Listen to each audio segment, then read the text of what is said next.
Hi hello guys, ఈరోజు మా కర్నూలులో తుంగభద్ర నదికి నీరు వచ్చాయి సుంకేశ్వర డ్యామ్ ద్వారా.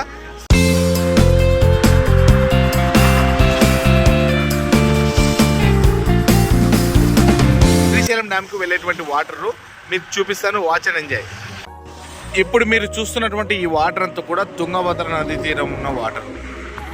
ఇటువైపుగా ఉన్నటువంటిది రాయలసీమ కర్నూలు జిల్లా మాముదాలపాడు అనేటువంటి విలేజ్. రైట్ సైడ్లో కనిపిస్తున్నటువంటి లైట్ కనబడుతుంది కదా, ఆ ప్రాంతం వచ్చేసి తెలంగాణ పుల్లూరు అనేటువంటి ఒక గ్రామం. ఈ పక్కగా ఉన్నటువంటి లైట్ల యువతలో ఉన్నది అదంతా కూడా రాయలసీమ కర్నూలుకు సంబంధించినటువంటిది. అండ్ మీరు చూస్తున్నటువంటి ఈ ఫ్లైఓవర్ బ్రిడ్జ్ వచ్చేసి స్ట్రైట్గా వెళ్తే హైదరాబాద్కు వెళ్ళేటువంటి వాహనం. రైట్ సైడ్లో రివర్స్గా వచ్చేటువంటి వాహనాలు కర్నూలుకి అండ్ బెంగళూరు చెన్నై వెళ్ళేటువంటి వెహికల్స్ అవతల వైపుగా. చాలా ఆనందం అనిపిస్తుంది.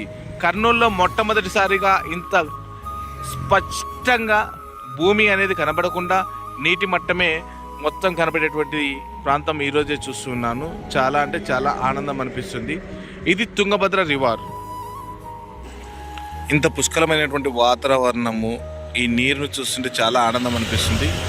ఎన్నో సంవత్సరాల తర్వాత మా తుంగభద్ర నదికి ఇంత పుష్కలంగా వాటర్ రావడం, మరి వానదేవుడు కరుణించాడు. ఆ కరుణతో ఈరోజు గంగమ్మ తల్లి పొంగి పొర్లుతుంది. ఇలా పొంగి పొర్లుతున్న ద్వారా ఈ పచ్చని చెట్లు పొలాలు అన్నీ కూడా పండుతూ ఉన్నాయి. ప్రతి గ్రామానికి నీరు కూడా అందుతుంది. రైతు బాగుంటాడు, మనకు పంటలు వస్తాయి. కరువు అనే ప్రాంతం ఉండదు. ఎవరు కూడా ఊరు వదిలి వెళ్ళరు. నీరు పుష్కలంగా ఉంటే రైతు బాగుంటాడు. రైతు బాగుంటే ఈ ప్రపంచమంతా బాగుంటుంది. జై జవాన్, జై కిసాన్.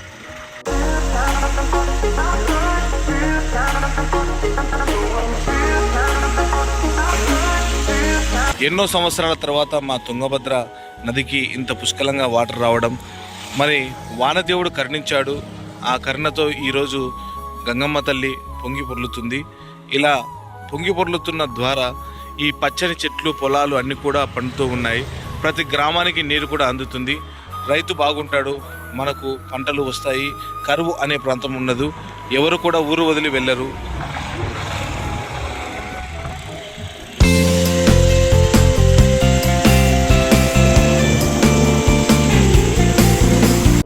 ఇంతవరకు మీరు తుంగభద్ర నదిలో వెళ్ళేటువంటి ప్రవాహం నీరుని చూశారు కదా.